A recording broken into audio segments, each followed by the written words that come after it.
My name is Genesis. I live with my parents. We live in a small town. Our house is big. My father has a business, and my mother helps him. People know my family. They think we are important that I went to university last year. I studied in the big city, but I had problems there. I failed my tests. I felt very sad. I came back home. I told my parents I needed time. They did not ask many questions. They were happy I came home to a tea home. I was alone every day. I stayed in my room. I read books. I sat in the garden. I felt lost. I felt like a bad person. Nobody said this, but I felt it. One day, something happened. It was cold. The sky was gray. I had a bad headache. I stayed in bed. My mother came to my room. She said, "Jackson brought vegetables." I did not know Jackson. She said, "He is our new driver. He helps us every day." That evening, I went to the kitchen. I wanted tea. I saw a bowl on the table. It was soup. Next to the soup was a small paper. It said, "For Miss Genesis, you looked sick today. This soup can help." I held the paper for a long time. Nobody cared about me like this. Before, nobody noticed me. The soup was warm. It tasted very good. I felt better the next day. I asked my mother about the soup. She smiled. She said, "Jackson makes food in the car. Sometimes he gives us food." I said nothing, but I remembered the paper. My mother did not ask for the soup. Jackson made it for me that evening. I walked past the car. Jackson was sitting there. He had a book. He looked up. He gave me a small smile. I smiled back. I kept walking. Days passed. I saw Jackson many times. Sometimes he carried boxes into the kitchen. Sometimes he cleaned the car outside. He did not talk much, but he always smiled at me. His smile was kind. It made me feel good. I liked how calm he was. He was never in a hurry. He did not talk too much, but he was always nice. I felt comfortable with him. One afternoon, I sat in the garden. I was reading a book. It had rained before. The grass was wet. Jackson walked past me. He carried some tools. He stopped near the fence. One piece of wood was broken. He started to fix it. Nobody asked him to do this. I watched him work. He did not see me at first. Then he saw me. He looked shy. I said, "Thank you." It was my first real words to him. He said, "It was broken. It could fall." I smiled. I said, "You always fix things." He looked at me. He said, "Some things need care, even if nobody sees them." I thought about his words all day. They stayed in my head. After that day, we talked more. Small talks. I asked where he was from. He said he grew up in another town. It was 2 hours away. I asked about his family. He said he had a sister. She was young. He helped her with school money. Every time we talked, I felt lighter. Jackson did not know about my university problems. He did not know I was sad. With him, I did not feel like a bad person. I felt like me again. One morning, I saw Jackson talking with our garden worker. They were laughing. I could not remember when I laughed like that. I walked past them slowly. Jackson saw me. He stood up straight. He waved at me. I waved back. That evening, I found another paper next to a soup bowl. It said, "I hope today was better." Try this pumpkin soup. It is my mother's recipe. I laughed quietly, not because it was funny, but because someone cared about me. It had been a long time since someone did that I started to leave papers, too. I did not know why. I just liked writing to him. I wrote, "The soup was perfect. Your mother must be very good at cooking." Or, "I'm reading a good book. It is quiet but deep. You might like it." He did not say much back, but his papers became longer. Once he wrote, "Thank you for your kind words. Most people do not see drivers. You do." I did not know what to say. It made my heart feel sad and happy at the same time, and my mother saw that I went outside more.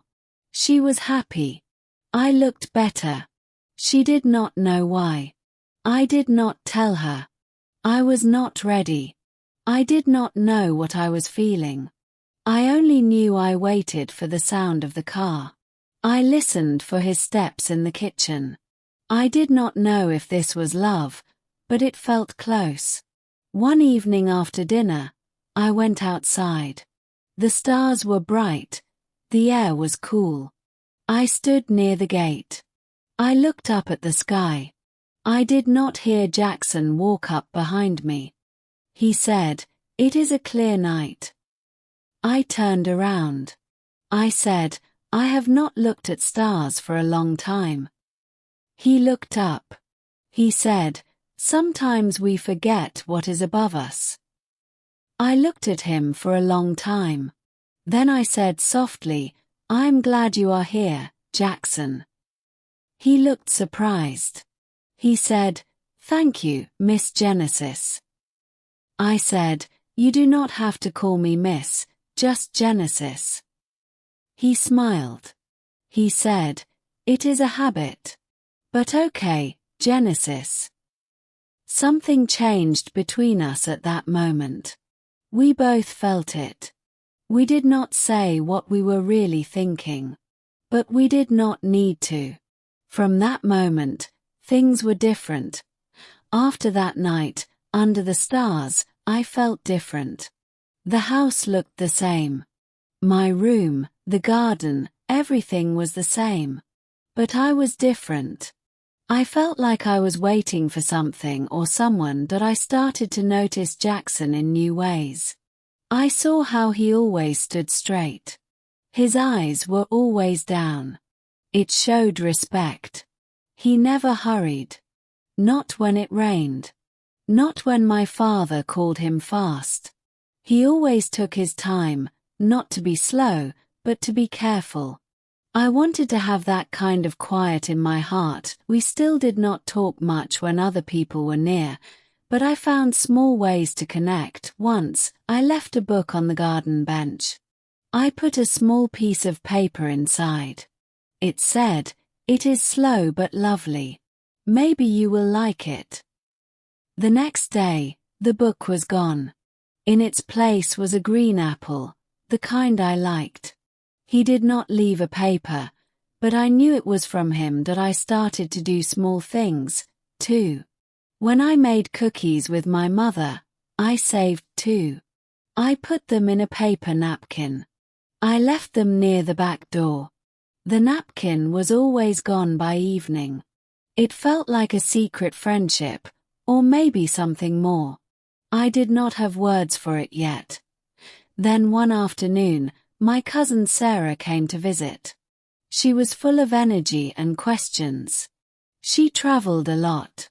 Every sentence started with, "In Paris," or "In London, the coffee is stronger." I smiled and listened. I needed her loud voice. It shook up the quiet I lived in. We walked in the garden.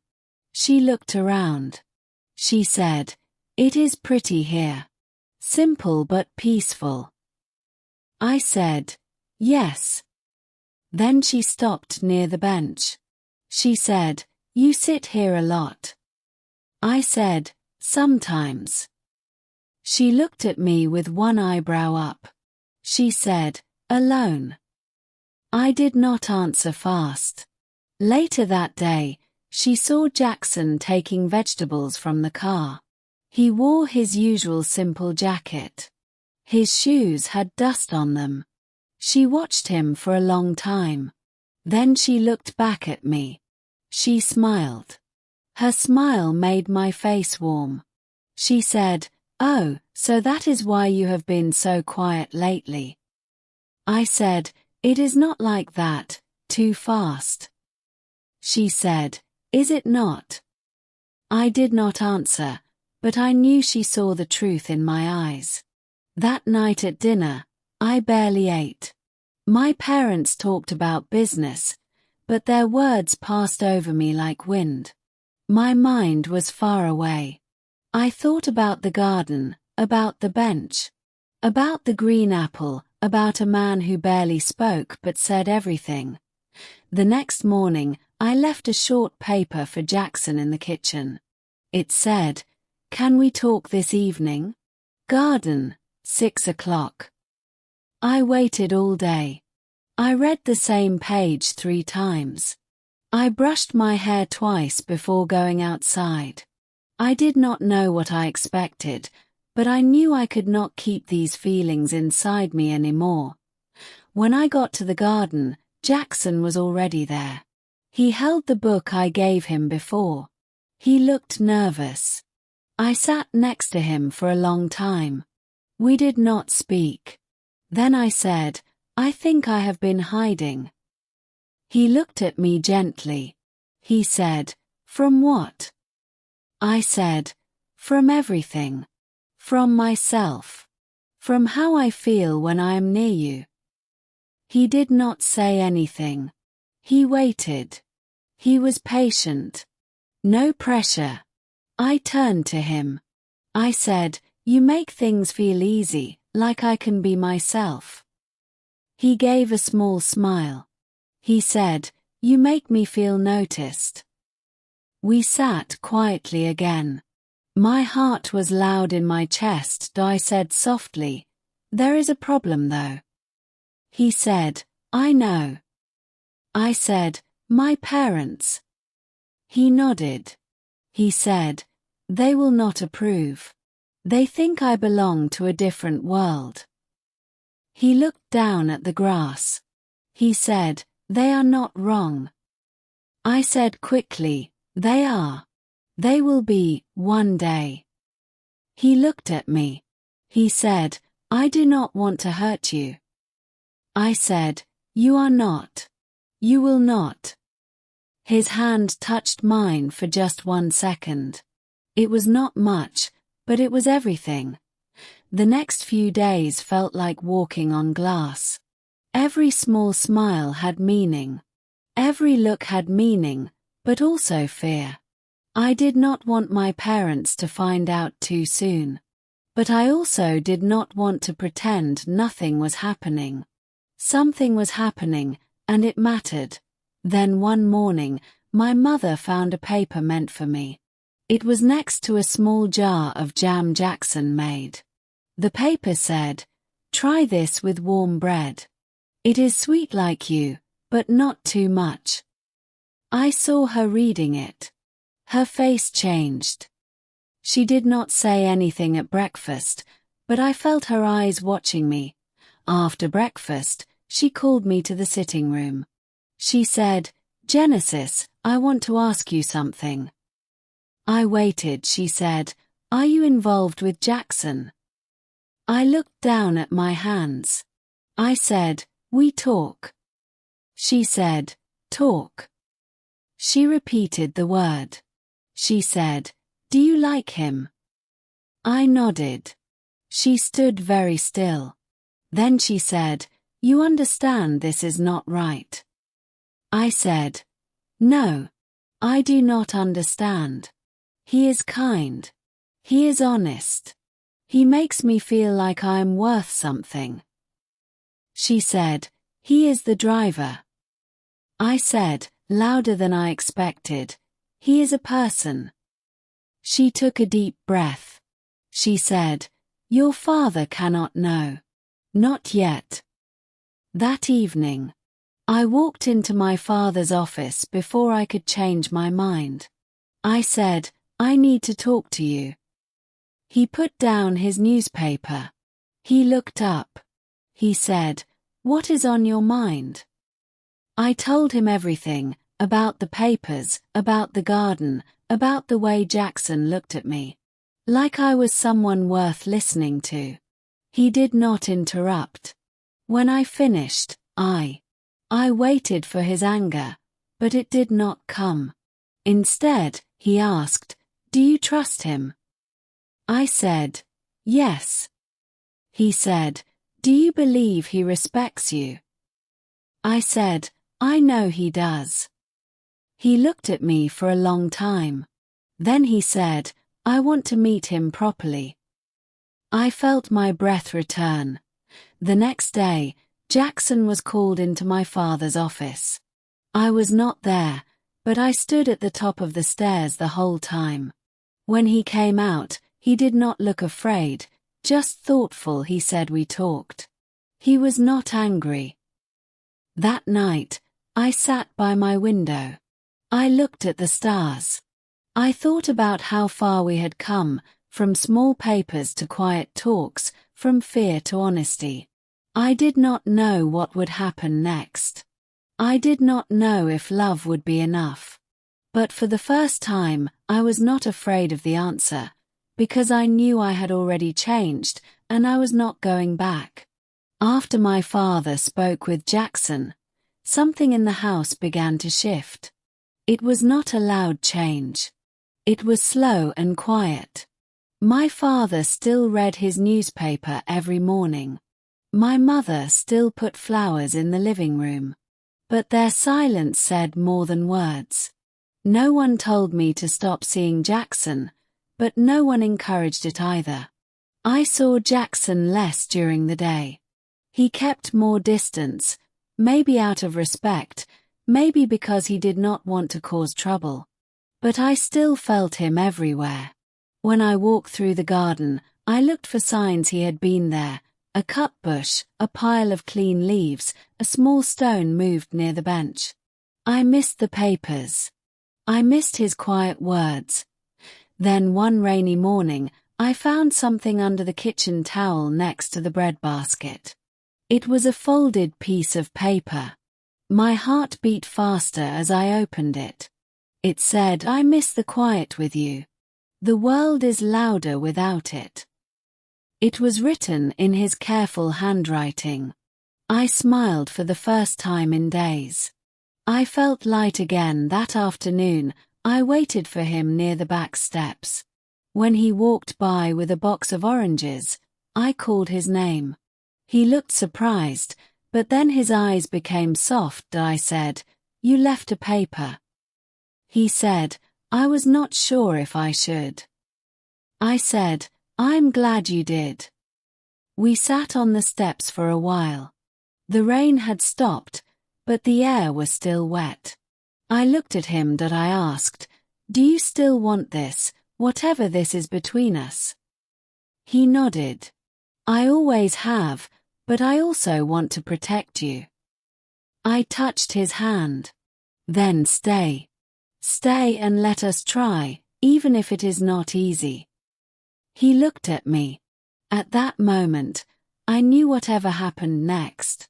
We were in it together. Time passed slowly.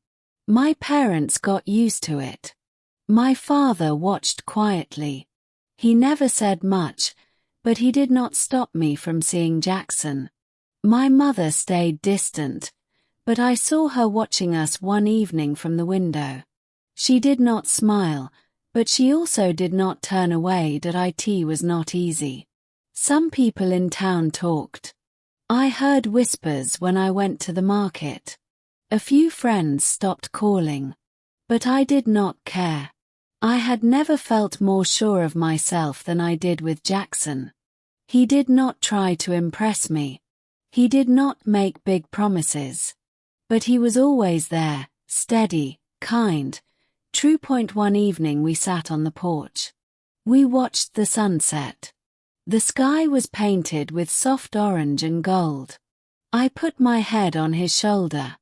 I said, "You know, I never thought I would fall in love with someone like you." He looked down at me. "Someone like me?" I said, "Someone so quiet, so steady. You do not push. You wait." He smiled. "Sometimes the best things grow in silence." I laughed gently. I guess I needed someone like that. We did not talk about the future often. It felt too big. But one evening, Jackson asked, "Do you ever think about leaving this town?" I thought for a moment. I used to. I wanted to run away after my university problems. I thought leaving would fix everything. He said, "And now?"